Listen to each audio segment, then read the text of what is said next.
Micro' ফাইনেন্সৰ ঋণ ৰেহাই দিয়ক। মুখ্যমন্ত্ৰীয়ে প্ৰতিজ্ঞা পূৰণ কৰক। মুখ্যমন্ত্ৰীয়ে প্ৰতিজ্ঞা পূৰণ কৰক। আমাৰ দুখীয়া শ্ৰেণীৰ মানুহক ৰেহাই দিয়ক। মাইক্ৰ' ফাইনেন্সৰ ঋণ ৰেহাই দিয়ক।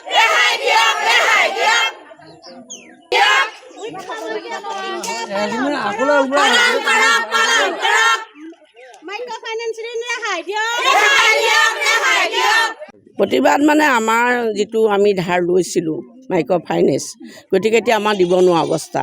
আৰু এতিয়া আমাৰ কামপুৰবাসী ৰাইজৰ একেবাৰে অৱস্থা বেয়া। আমি গৰাখহনীয়া মানুহ, গতিকে আমাক যদি চৰকাৰে দিম বুলি কোৱাৰ পিছত নিদিয়ে, গতিকে এই মহিলাসকল ক'ত মই চৰকাৰক ধাৰ মাৰিম?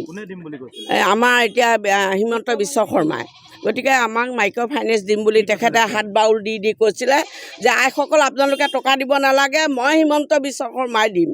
গতিকে আজি হিমন্ত বিশ্ব শৰ্মা ক'লৈ গ'ল? ৰাইজৰ ওচৰত। গতিকে ৰাইজৰ ওচৰত আহি দেখা দিয়ক আৰু তেখেতে নটিচ জাৰি কৰক অফিছে। গতিকে কোনো যেন অফিচাৰ গৈ যে মানুহৰ ঘৰত গৈ হাইচমেণ্ট দিব নোৱাৰে। আৰু আমাক হাইচমেণ্ট দি আছে, পূৰা হাইচমেণ্ট দি আছে। এইটো কয় যে আপোনালোকে যদিও দিব নোৱাৰে, তেতিয়া মাটি বাৰী বেছি হ'লেও আপোনালোকে ঋণ পৰিশোধ কৰিবই লাগিব, নহ'লে আপোনালোকক কেছ আমি জাৰি কৰিম কোৰ্টত। গতিকে কোৰ্টলৈ আমাক কেছ জাৰি নকৰোঁতে হিমন্ত বিশ্ব শৰ্মাই এটাই কওক, সদৌ মহিলাক তেওঁৱে নি জেলৰ ভিতৰত সোমোৱাই ৰাখক, তেতিয়া আমি নথৈ সুখী তেওঁৰ ওচৰত। কি বেছি দিম? আমি আগতে দি আছিলোঁ, এতিয়া দিব নোৱাৰোঁ। আমি কি বেছি দিম এতিয়া তেওঁ? গতিকে বানপানীয়ে ঘৰ ভাঙিলে, তাক এটুকু নেপাওঁ। ঘৰ নভঙা মানুহে লাখ টকা পায়, আৰু যাৰ ঘৰ ভাঙিছে সি এটকাও নেপায়। গতিকে আমি দুখীয়া মহিলা কি কৰি খাম? তেখেতৰ ওচৰত আমি ভিক্ষা মাগিছোঁ। এতিয়া তেখেতে দিয়ে, এতিয়া আমাৰ ধাৰ মুক্তি কৰি দিয়ক, নহ'লে আমাৰ উপায় নাই। এতিয়া নহ'লে আপুনি আমাক লৈ যাওক, গোটেই 16 মহিলাক লৈ গৈ জেলৰ ভিতৰত সোমোৱাই ৰাখক।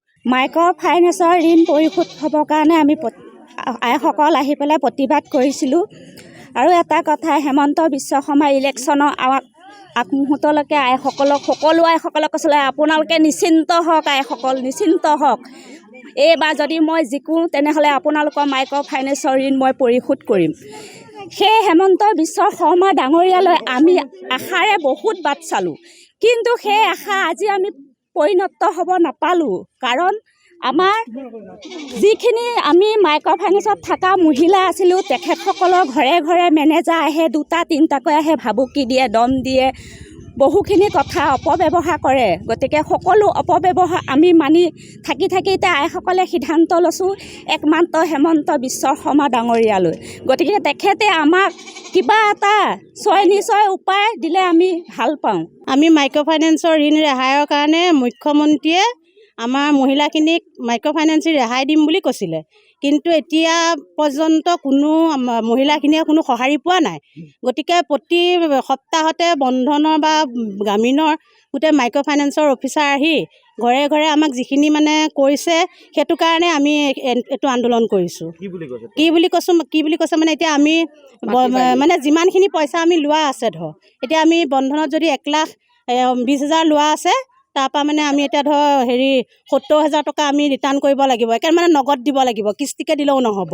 কিন্তু 50,000 টকা বোলে চৰকাৰে মানে হেৰিয়াৰ পৰা দিব বুলি কৈছে, বেংকৰ পৰা দিব বুলি কৈছে। কিন্তু আৰু 70,000 টকা মানে সেয়া আমি নেট ধন ঘূৰাই দিব লাগিব, কিন্তু আমি মানে কমকৈ দিলেও নহ'ব বোলে। আৰু কৈছে যদি মানে আপোনালোকে আমি কৈছোঁ যে কিস্তি মাৰিম, তে কিস্তি মাৰিলে বোলে আপোনালোকে গোটেই টকাখিনিয়ে কিস্তি মাৰিব লাগিব, এনেকৈ বুলি কৈছে। অফিচাৰবিলাক মানে ঘৰে ঘৰে প্ৰতিদিনাই মঙলবাৰত মানে আহে, আৰু মানে কিবা এটা হ'লেও কিবা হাৰাশাস্তি কিবা এটা হ'লেও লাগে। মানে কোৰ্টৰ ভাবি কি ৰখাইছে আৰু